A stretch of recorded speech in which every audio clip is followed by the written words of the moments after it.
Yo, you know the deal. You nothing changed. Judah Ben. Yo. Here we go again to open up the show again. Suckers want a copy, so they try to wonder where we been.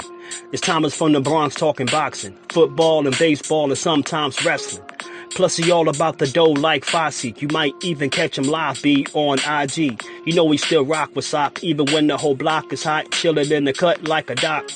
A lot of cowards, they act fake in a spot like they taking a spot, but imitators a pop. Tommy dropping out gems like a treasure chest. Every other week you might catch him with a special guest. Like the champ Keith Cologne, he's a regular. Took pics with Bud, so you better show him love. BBO and D-Free playing safety. They blocking all nonsense. Sonny, change your conscience.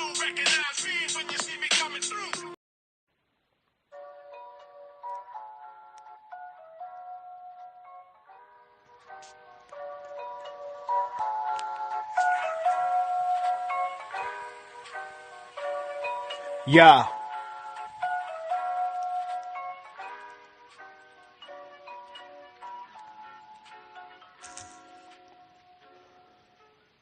Welcome to D-Free Sports, where the NFL and not the NBA take the stage and hold center court. This be your channel for live, insightful commentary, your one fat source for combat sports. I hope you keeping up, cause I don't wanna lose y'all. Free got the illest insight on boxing and foosball. Hosted by D-Free, this channel dives deep into the X's and O's, so what be stepping on toes?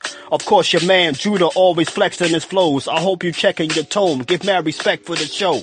This ain't a channel for hate, you dudes ain't smooth enough, and if you cowards wanna debate, my man will chew you up. A lot of streamers be frontin', son, get your money up. He broadcasting live from the District of Columbia. Subscribe now and stay locked all season long, and bob your head to the music of my theme song. Yeah, yeah. Yeah, you know the deal. It's Judah Ben. Shout out to D-Free. Broadcasting live from Washington, D.C. Word 'em up.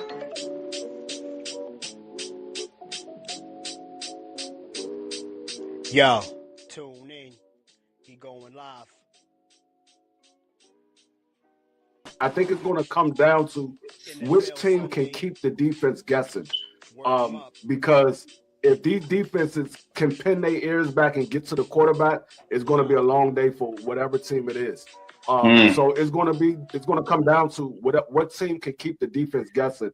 And I'm a favorite Seattle because I don't particularly like a quarterback going into the biggest game of his career, and it's his second season as a quarterback, and he's injured. He got a banged up shoulder. I think one big hit from Seattle, he might be out of the game. So I'm gonna lead towards Seattle, and I don't think it's gonna come down to a possession. I think Seattle's gonna win this game by 14. What's good, everybody? What's good, man? This is the Super Bowl recap and sort of a celebration if you're a Seahawks fan like myself. We're going to talk about it. That was D-Free's prediction. I think he was the closest one to the predicting the score. He picked Seattle to win 28-14. Seattle won 29-16, so he missed the Seattle score by 1 point. I actually picked 34 the final score was 29-13. So he missed it by 1 point on each score. I had it 34-13. So I only missed it. I missed it by 5 at 1 point. So D-Free came close. He said 28-14. So they actually won by 16. So salute to D-Free. That was Nostrafrilio. So Nostradamus, right? We picked the final score. Salute to everybody in the building. Appreciate everybody pulling up with the congratulations. Who's up? Who else is up in here? He said, I know I've been walking around smiling all day. Puerto Rico got well, we could talk about the halftime too. Big win for everybody. But yeah, man, I'm excited, man. I got a couple more clips, man. We did it live Saturday, and pretty much everybody was on point. I mean, let me play another one. Let's see who else. Let's Let me see here. I think we're going to get a good Super Bowl. I think I really truly feel Seattle should dominate this game, and I think I'll be celebrating at the end of tomorrow night. And if I'm not, it is what it is. It's been a great year of football, a year that I didn't expect, to be honest. I'm playing with house money. That's all we need to hear, man. I said it. I think we're going to dominate, and Seattle's defense dominated the entire game, made it look easy. Both offenses struggled.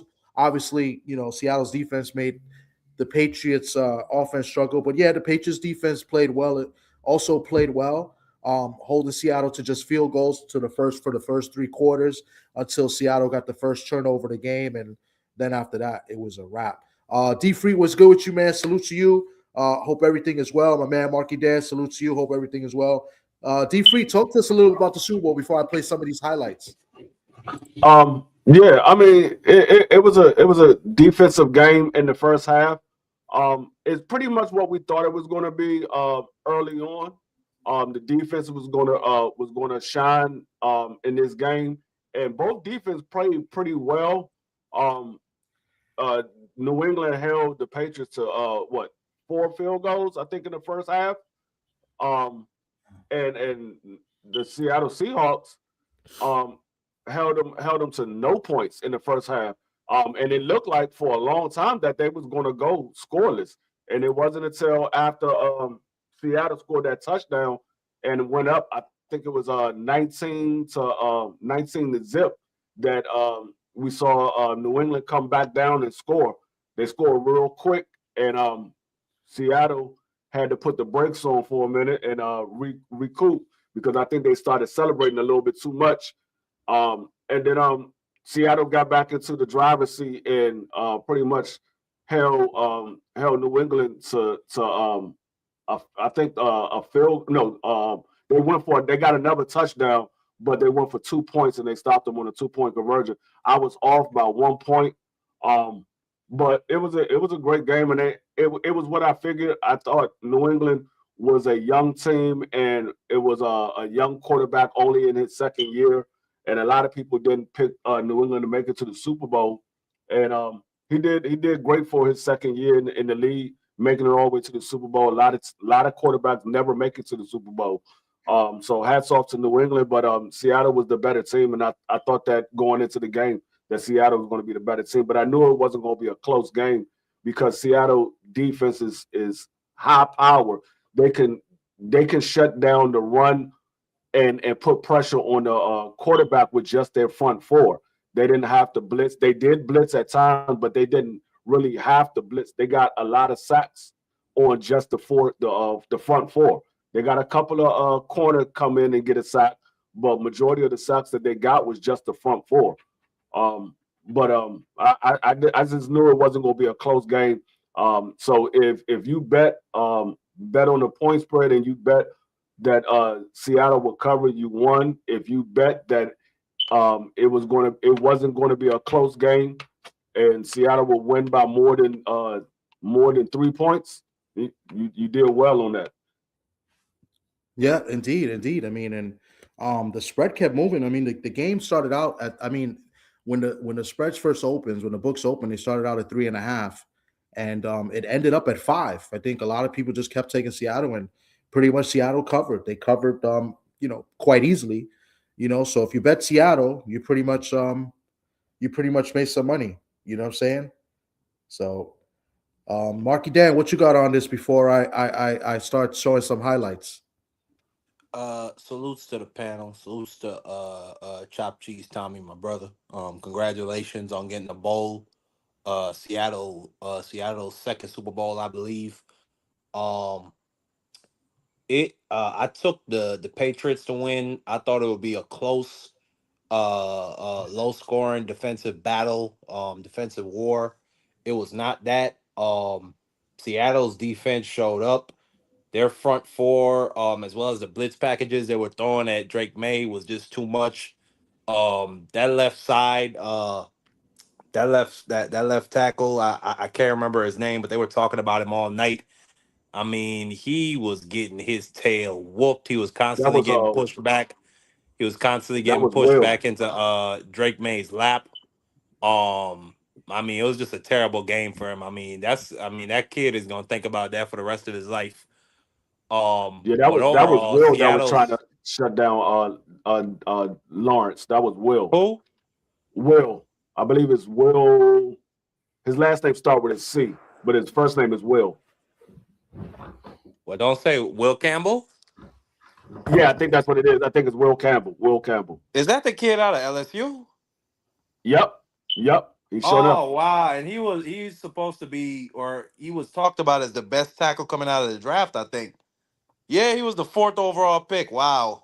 He didn't live up to his billing yesterday. I mean, Drake May was constantly under pressure. Constantly, he had no time to throw the ball. There was a couple of key drops for the Patriots as well. Seattle's defense didn't allow them to run the ball too effectively. They stopped them on 3rd down consistently. I mean, special teams, I think they pinned them inside the one, maybe like 2 or 3 different times. Mhm. Like, and not only that, I think until like the 4th quarter, I think the Patriots punted on basically every single drive. Which, if you're a defense, I mean, it don't get better than that. I mean, Seattle's defense, like, they were just lights out. Like, that was one of the best performances I've ever seen. I put it right up there with my Eagles, what they did last year to Patrick Mahomes. And right now, I just say, like, this is the era of great defense. Well, not just great defenses, but great running games as well. Like, if you don't have a balanced offense and an elite defense, you're not winning the Super Bowl. And you're seeing that and you're not getting to the Super Bowl. And you see that with teams like the San Francisco 49ers a couple of years ago. They had one of the like nastiest teams ever. And then the Chiefs defense is what was holding them up for so many years when the offense was slacking, whether it was the receivers or the O-line. And then Kenneth what's his name, Tommy? Kenneth Kenneth Walker? Walker. Yeah, Kenneth Yeah, Walker. Kenneth Walker. I mean, great performance. Did what he was supposed to do. I'm glad he got the MVP in the end. Sam Darnold. What's that great quote by Bill Parcells? I always say, they can't tell you couldn't do it because you did it.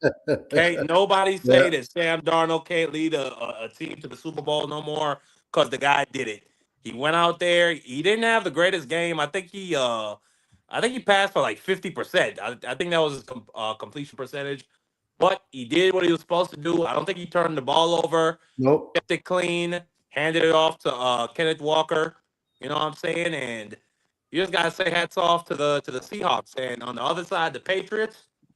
You know, I wanted Robbie Boyd Kraft. I wanted Robbie Boyd Kraft to get his moment, to put that 7th ring on his other middle finger.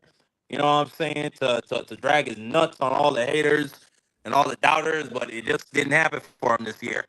And it's really a shame because like they had the best opportunity they probably could have to get to the Super Bowl and win it. I mean, what's his name? Bo Nix for the Broncos. He was out and hurt.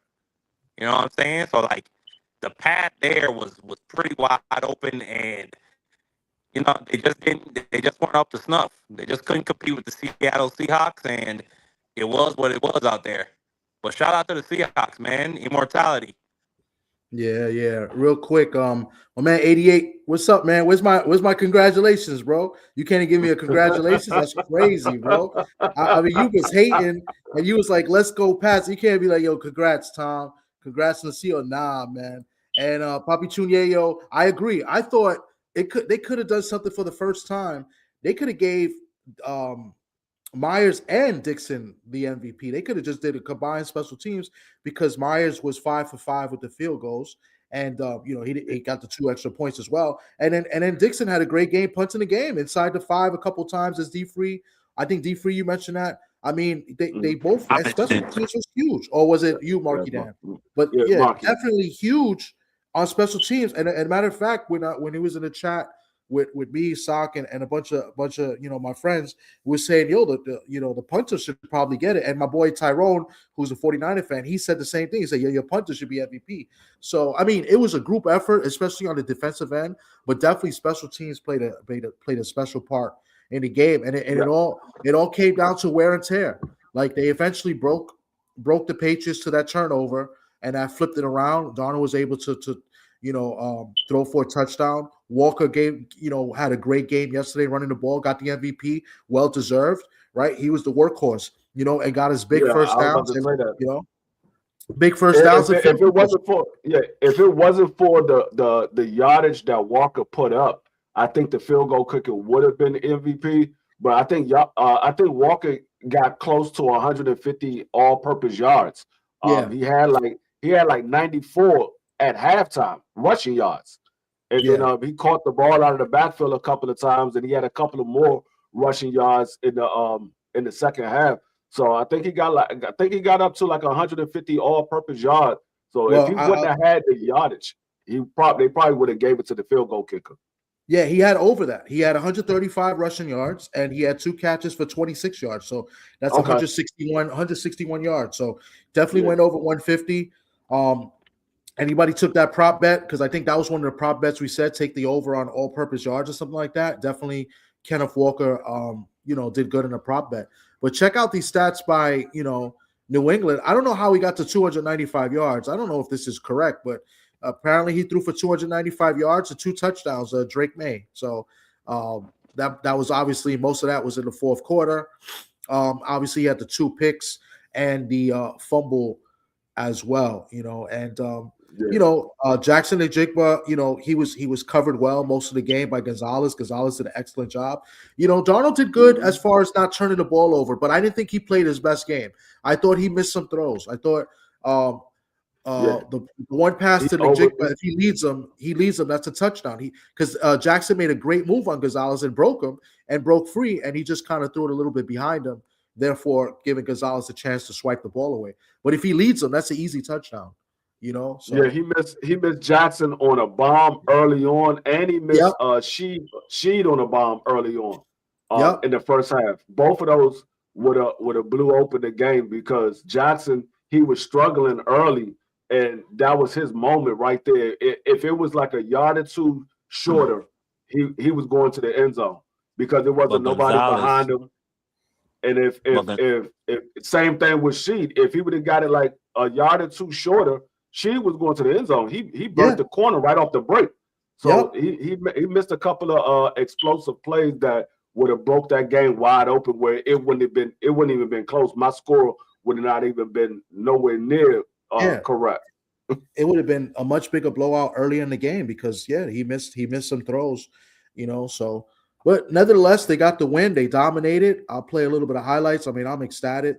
Papi Chuneo says, much like boxing, May made the running adjustments too late. Both quarterbacks should have used their feet more, especially with how tight the DBs were playing. I agree.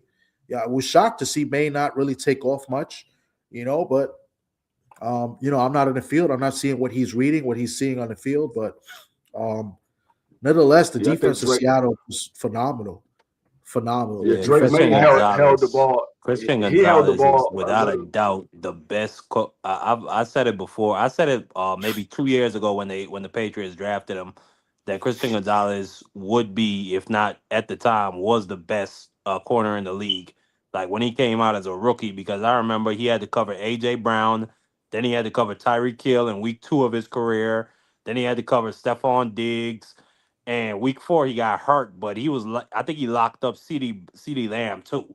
So like in a 4-week span of his rookie season, he locked up all 4 of them dudes.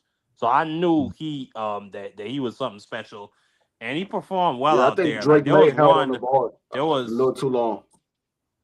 Yeah, I definitely agree. But he had a lot to think about. They were coming after him, but Gonzalez.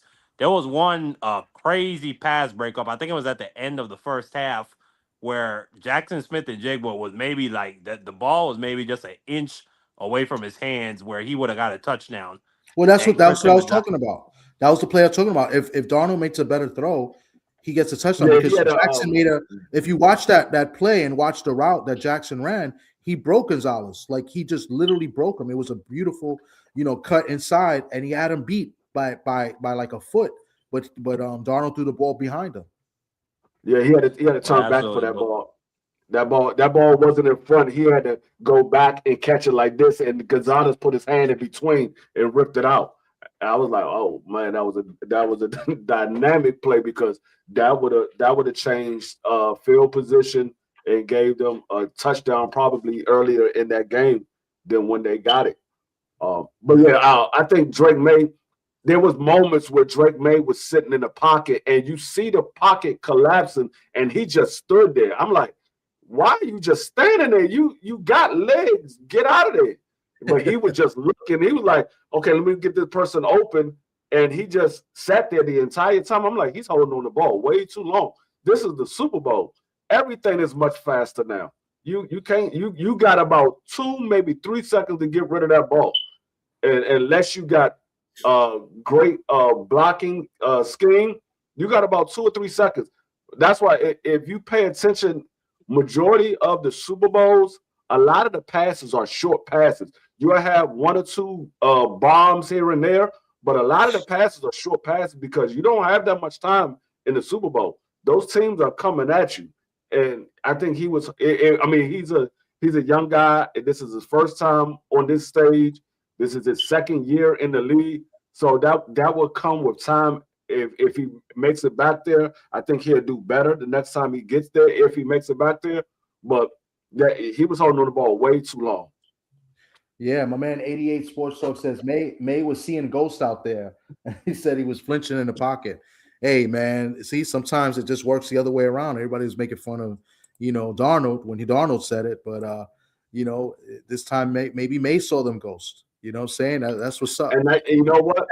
I saw something that Rabel went away from what he was doing a lot in the playoffs.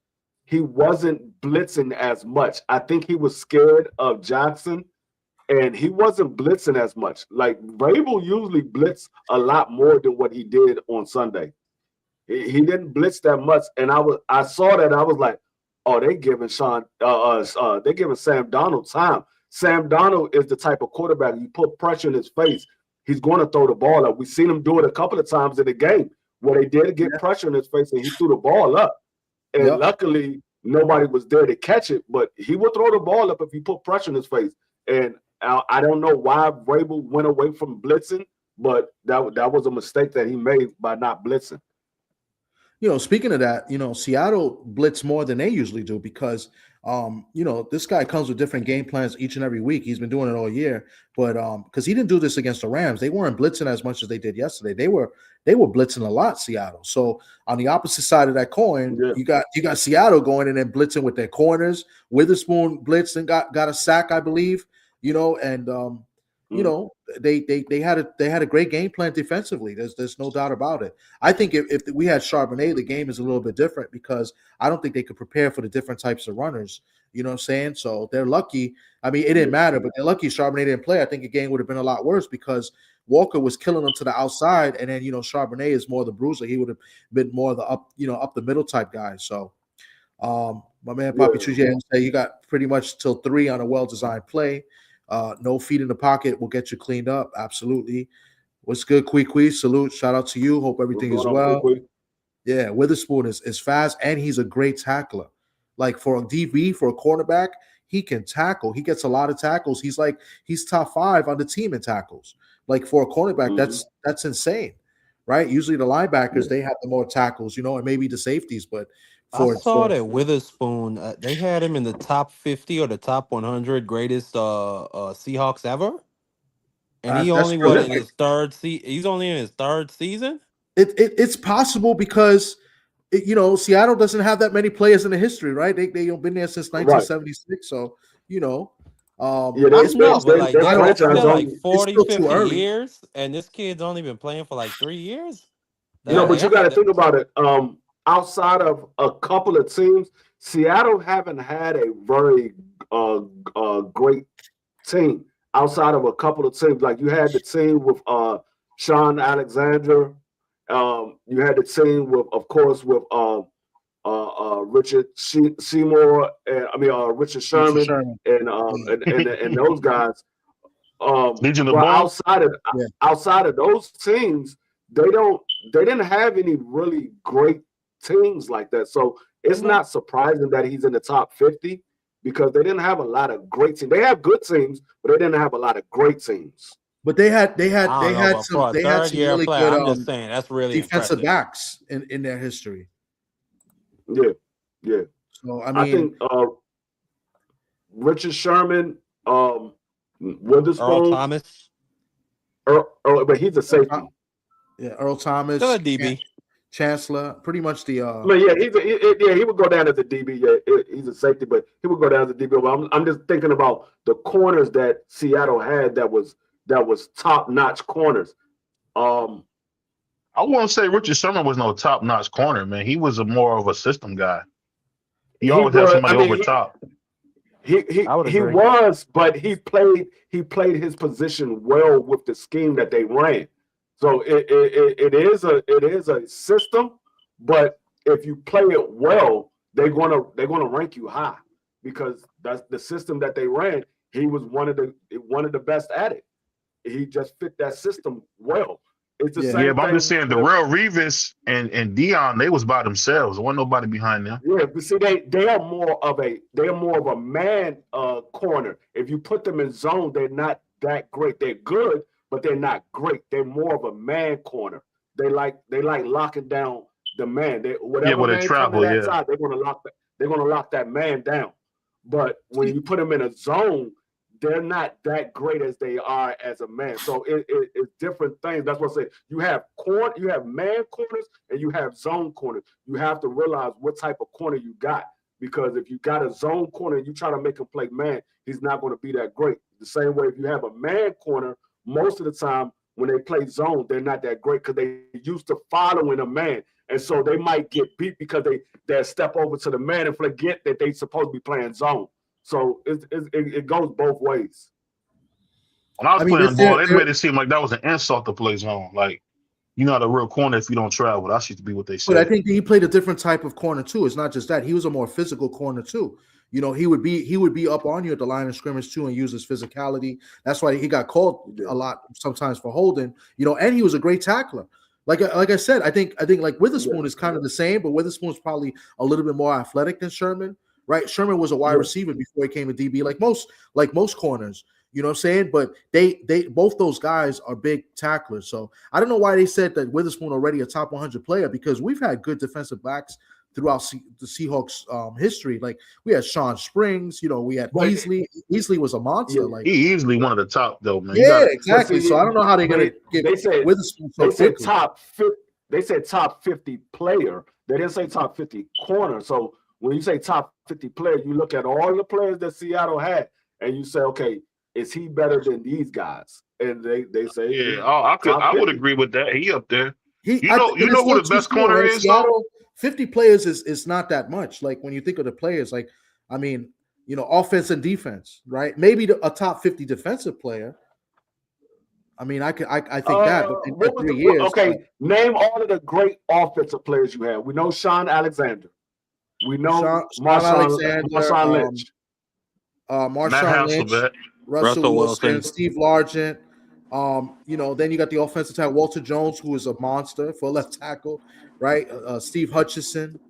An offense, I don't. Ricky Waters probably doesn't count. You want to count Matt Hasselbeck? Matt Hasselbeck, I would count Matt Hasselbeck. Yeah. I would say now that I would say Matt Hasselbeck is better than Witherspoon. Yeah, Joey Galloway. He did a lot of winning in Seattle, though. He did a lot of winning in Seattle. He did. But I wouldn't say he's a better player than Witherspoon. He did win because of the team that he had, but I wouldn't say he's a better player than Witherspoon. And Hasselbeck was great on that run with Seattle, man. I mean, so it's hard to give me. He fit the scheme well. He was the type of quarterback they needed for that scheme. He fit it well. But Holmgren was the West Coast offense. He wanted to do the West Coast offense. That's why they got him. Yeah, you know, he was good for that. He fit the scheme well. But when you say player, it means if something goes wrong, can he go off script? I think Witherspoon can go off script. I think Witherspoon is a better football player than Hasselbeck. I think he's a better football player. It's the same thing. Y'all end up losing him too. Y'all probably end up losing him. I don't think y'all not gonna pay him. Nah, they're not gonna lose him. No, Unless they franchise him. Seattle is a franchise that holds on to a lot of their defensive players. If they got a good defensive player, they'll hold on to him. Now, if he gets up in age, then they might let him go. But man, they dogged all their players. They dogged Sherman. They dogged out the light skinned dude. Earl Thomas. They dogged Cam. Yeah, Earl Thomas. They dogged out Cam Chancellor. What are you talking about? They cheat. They players like shit in Seattle. That's what they do. I guarantee you, when he come up for it, I guarantee when he come up for his first contract, they will re-sign him. As long as he's still playing the way he's playing now, they will re-sign him. They will re-sign him. I guarantee you that. They're not going to let him go. It's hard to get a good corner. You can get you talking about the Seahawks, corner. Bro. I hope you're right. Let him go. I mean, they have like good players. How many contracts did Richard Sherman have? One. I think they had one. They only won. He had one. Also, all those guys got one. Everybody got one. Then they get rid of him, man. Not everybody, because except for Wagner. Bobby Wagner. Yeah, Bobby Wagner. He took less. He took less. That's why he stayed there. He took less. Yeah. That's the only reason why he stayed. He took less. I mean, it all. But see, that's what it comes down to. Do you really want to stay with the team, or do you want to go where the money is? Because we see Tyreek Hill went where the money was, and now he's like, man, I want to get out. I went for the money, but this team sucks. I want to. Well, he got 2 Super Bowls. Don't he got 2, or he got 1? I mean, he got 1. Oh, he didn't win twice with them? Super Bowl. I thought he had 2. Who? No, he won 1 Super Tyreek Bowl, Hill, and then he only got the following year, he got 1. Yeah, he got 1 Super Bowl. He got 1 Super Bowl. The following year, he left. Yeah. He left the following year. I ain't gonna lie, man. If they would have kept him, they would have still been on top today. Nah. Well, remember, they almost lost. They almost lost Sherman. Patrick Mahomes is falling off. They almost lost Sherman and Cam Chancellor the first time because both those guys held out like preseason. I can't say that about Patrick Mahomes because he gave them everything he had with no line last year, and they won a lot of close games that they didn't win this year. He just can't. I guess like he just can't win with no line.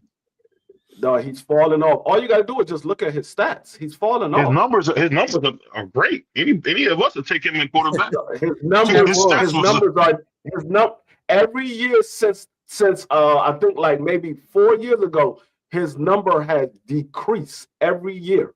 His numbers decrease. Go look at the stats. Every year, I think his highest year was like 4 years ago, and since then, every year his numbers decrease. He's falling off. He's not the same. He's an older guy. I think he's like what 30, 31, 32. No, I think Patrick Mahomes like 31, 32, somewhere around it. Is he? It's possible. I think Patrick Mahomes is up there. He's getting older.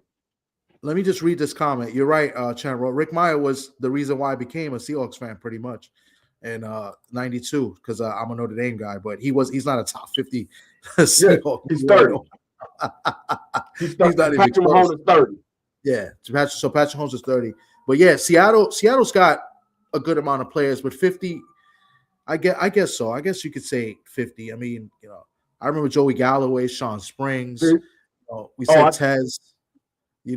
I mean, they had a good amount of players. They, like I said, they've been around since Kurt Warner, the original Chris Warren, the running back, and Kurt Warner, the running back. Both those running backs were good Seattle players. In 22, Patrick Mahomes threw for 5,200 yards. 23, he threw for 4,100 yards. 24, 3,900 yards. And 25, 3,500 yards. His numbers been decreasing every year.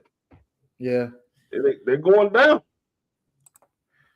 Well, I'm going to play a little bit of these highlights. I know my man BBO is about to go live. Man, we've been on for a minute. I didn't want to be this long, but I'm going to play some highlights and stuff. And, you know what I'm saying? That y'all want to add anything to it. But pretty much it was a dominant defensive game by Seahawks and the dark side.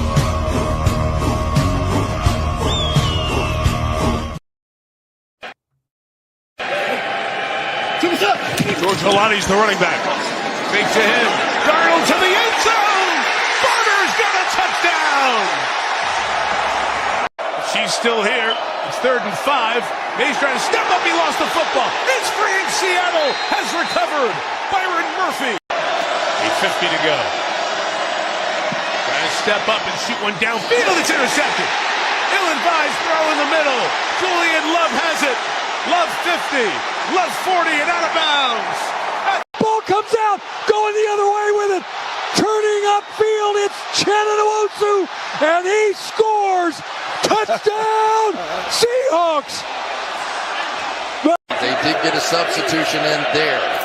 And they bring a pressure as well. And May got it knocked out as Witherspoon came under pressure. And Uchenna Nwosu is going the distance for a touchdown.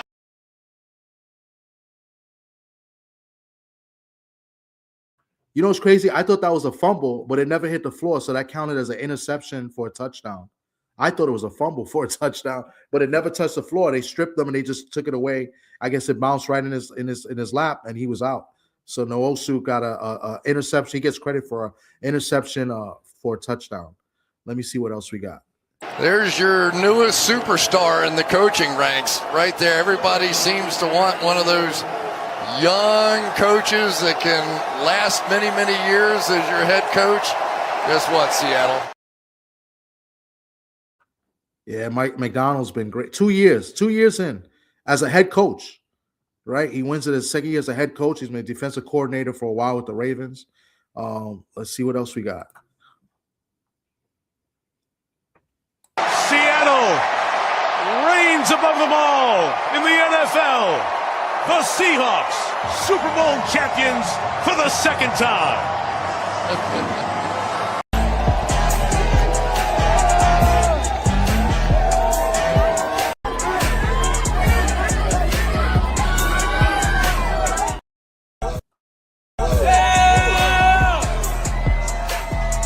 But what was going through your mind and the mentality that you had to make sure that you were powering this offense throughout the game tonight? First and foremost, I want to thank God for this, blessing to be here. Also, I want to thank my brothers. This don't happen without them. We went through a lot of adversity this season, but we came together and we stuck together, and this is what we got. Congratulations, Kenneth. Thank you so much. Hey, shout out.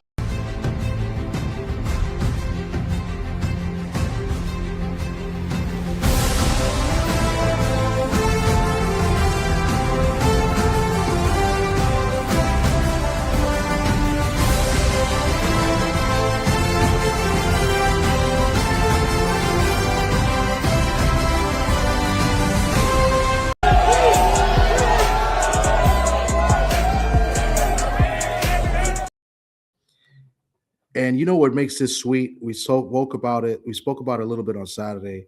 Kind of what makes this sweet is what we mentioned. And I'm going to just play the clip from Saturday when we're previewing the game. But this was the sweetest part of the Super Bowl for me. Right? Fuck that. You know what's great about this Super Bowl is that this Super Bowl is played in Levi in Santa Clara, the home of the San Francisco 49ers. To see the banners and the logos all over the stadium is a beautiful sight.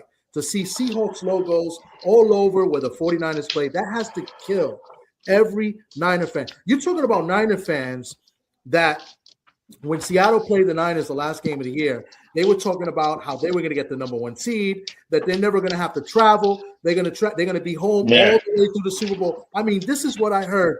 And the way we kicked them in the teeth, I mean, we just stomped them out. It was just a beautiful thing. Then to eliminate them in the playoffs, I mean, this has been a great run. And 49er fans cannot ever talk to me. Ever.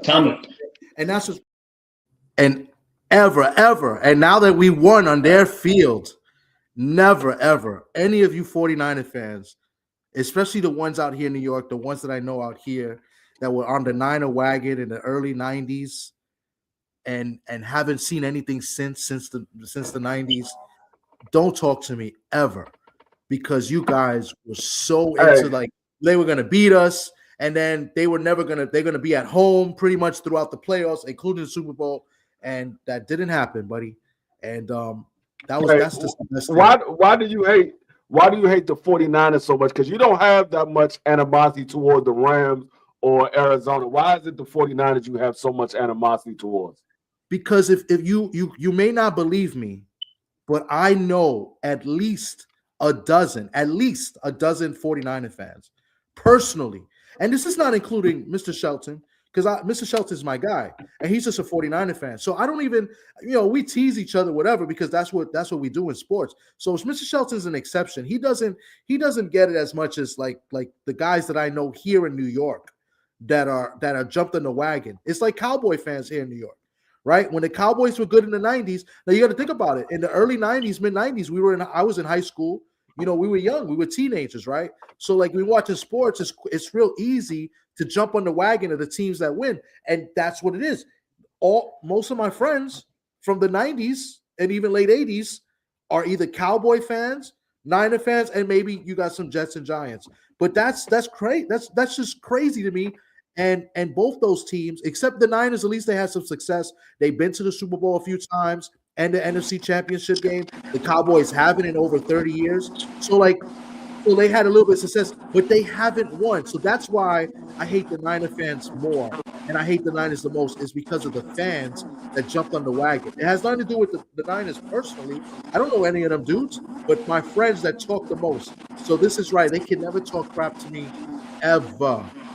So that's why, I hate the Niners the most. And it's beautiful. Yeah, 49ers don't got nuts. It's beautiful when we won on their field. They can never say anything to me again. And that's just a beautiful thing.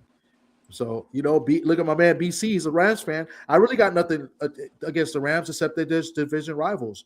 You know what I'm saying? That's it. Niners are a bunch of crybabies. But Niner fans are, I believe, and Cowboy fans are two of the worst fan bases that I know. The ones that are not in the respective cities, the ones outside of it. Yeah, Seattle's not in my city, right? Obviously, I'm in New York, I'm in the Bronx, but I've been a Seahawks fan since 92, 91, right? Since when Rick Meyer went there, right? So I've been a fan, and they were bad. There were Super Bowls that they win. They didn't win the Super Bowl till the 2013 season. So nobody could say I jumped on any wagon. You feel me? So that's why I kind of hate the Niners the most, and I love it. They're a bunch of crybabies. I remember we knocked Brock Purdy out of the NFC Championship game. Yep. We knocked out the next two quarterbacks, and they spent the whole summer crying. Oh, it wasn't a real game. We didn't have our quarterback. Man, shut up, punks. Listen, guys, I'm about to end the live. I'm going to play one little video. It's going to be like 4 minutes talking a little bit of ish. You guys got any final thoughts before I play this video? And then, guys, we're going to head over to BVO. BVO's got his boxing talk. He's starting. I don't know if he started yet. He's about to start. So we'll head over to live now. Okay, so we'll head over to BVO.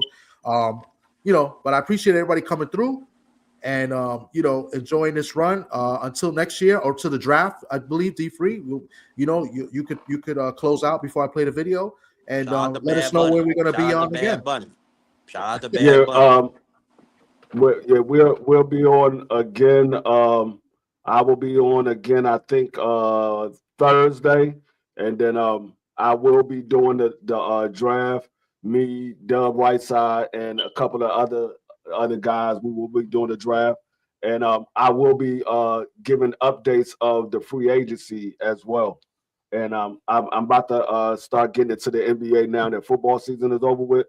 I will be getting into the NBA and start giving a couple of updates of the NBA and calling a couple of those games. That's what's up. And we'll be over there as well. That's why I try to do, every time we do football lives over here, I make sure we try to do it on a D-Freeze channel as well. You know what I'm saying? Because, this Sports Talk Network, man, we do all sports. Yeah, we focus on boxing, but, we like baseball, we like football, we like basketball, you know what I'm saying? So we'll be talking about maybe do some March Madness in a few weeks, right? As March is approaching, the tourney time. Maybe we'll get Dick Weiss to come back on and talk about the tourney as well. But football season's over until we get ready for, the combines. So you got the NFL combine coming up, and free agency is about to start up in a couple of weeks. Yeah. We got I think next week is the opening for teams to be able to send out the franchise tag. They got from, I believe it's February 11th until March 9th. They send out the franchise tags, and the players either sign them. If they don't sign them, then they will be holding out until I think June 1st.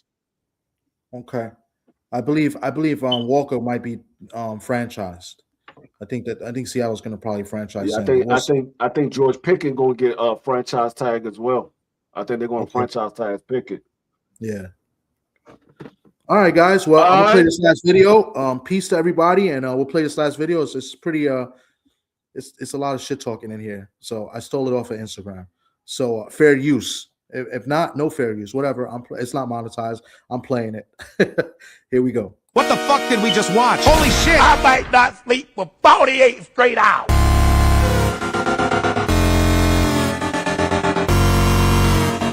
Wow, that's a really nice schedule you got there, New England. I hope you enjoyed playing the itty-bitty stitty committee and a dude who probably tries to suck the flavor out of crayons on your way to this game. Unfortunately, if you'd like to win a Super Bowl... Oh, fuck yeah! Give me some music, a B12 shot to the jugular, and let me give you one last recap video. And oh, fuck, is that the silence before my home run music I hear already? Sam Darnold has the ECRA wide open. Oh, you've got to be fucking kidding me. This entire first half was just asinine quarterback play while Devin Witherspoon and Gonzo were having a cornerback PFF grade dick measuring contest. Seattle were abusing the fuck out of that 6'8" lemon with T-Rex arms at left tackle. The great white brain cell could not figure out how to block a corner blitz if his life depended on it. Meanwhile, Jason Mayers was turning into the Super Bowl MVP before our very eyes. This motherfucker had higher MVP odds at half on Polymarket than the dude I've been getting told is the best quarterback in the league all playoffs. Right. Other than getting excited every time I got to see Michael Dixon punt a pigskin into the Santa Clara sunset, your Pookie was bored out his damn fucking mind. I secretly love a Gonzo pass breakup just as much as the next passionate Patriots hater. But I couldn't wait to get to that Bad Bunny halftime shit and get my AJ Soprano on. Anyways, my Ginger Jesus was finally getting a little ginger melanin motion back in his veins. My boy might not be able to hit a receiver in the hand, but he's moving in the pocket like Louisville Lamar, and the world's most muscular hamster came out of halftime, choosing to simply adopt Le'Veon Bell's exact style of play, leading to another fuck-ass Seattle field goal. Anthony Bradford then gave up a Milton Williams sack, which came at no surprise. But Drake Mays, Stephon Diggs' condom of an offensive line immediately returned the favor not once, but twice. And oh, mommy, here we go. Seattle finally got their turnover, and you know what that means? I spy with my little eye a 6'6" tight end who's white as a ghost. Surely Sam Darnold will see him wide open in the end zone. You ever just want to fly away? Darnold to the end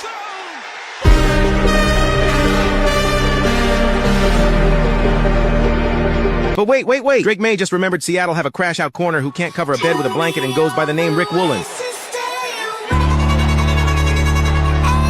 Fuck yeah, we got a game again. Bring me my momentum swing. Drake May, you're only down 12 with 10 minutes left. Go out there and meet the impossibly high standards your fans have set for you. If you're ready to race, say hell yeah. I think Drake May is going to light up the Seattle defense. You can be a little louder, say hell yeah. I really think New England's going to be trouble for Seattle. You want more Travis Scott, say hell yeah. Warrior!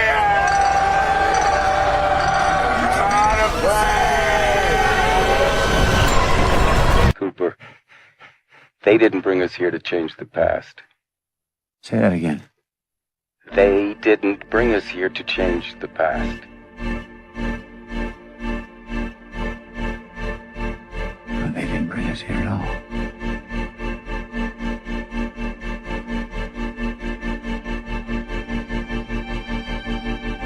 We brought ourselves.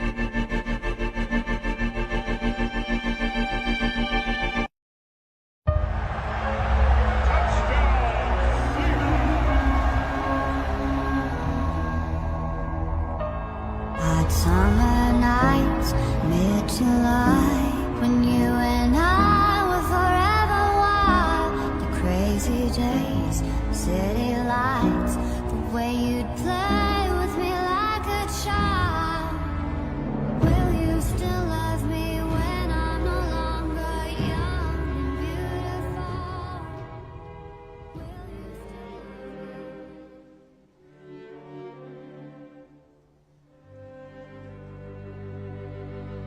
me? What a fucking